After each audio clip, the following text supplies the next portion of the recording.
Hello, and welcome to the KISS Principles of Chemistry, where we're going to learn how to do a mole-to-mole conversion.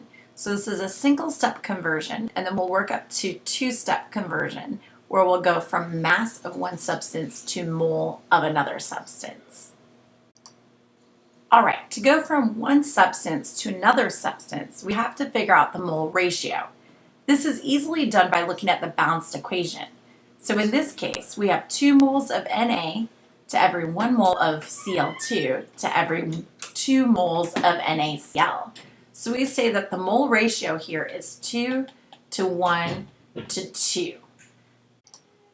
When we change the number of moles that we are adding, in this case we're using 3 moles of Cl2, we want to know how many moles of NaCl can be produced.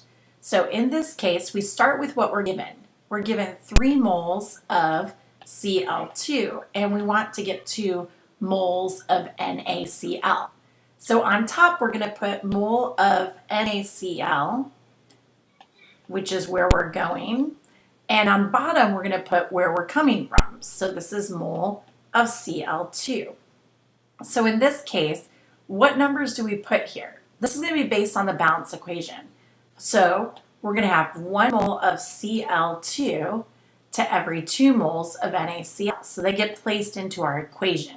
So in this case, when we have 3 moles of Cl2, we multiply that by 2 and then divide by 1, which means that we can produce 6 moles of NaCl.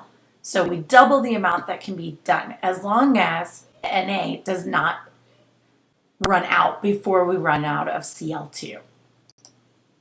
Another thing we can look at is going from grams of one substance to moles of another substance. So in this case, we're starting with 69 grams of Na.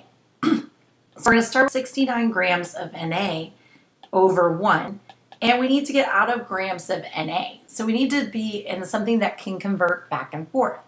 And the only way that we can convert from one substance to another substance is by using the mole conversion rate.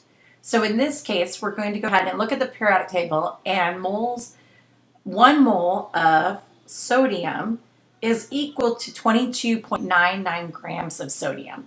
So I'm going to round this to 23 to be able to make this math a little bit easier. So we have 23 grams of Na per 1 mole of Na. So our grams can cancel out, and in this case, what we are left with is 3 moles of Na. Now that we have moles of Na, we can go ahead and convert into moles of NaCl.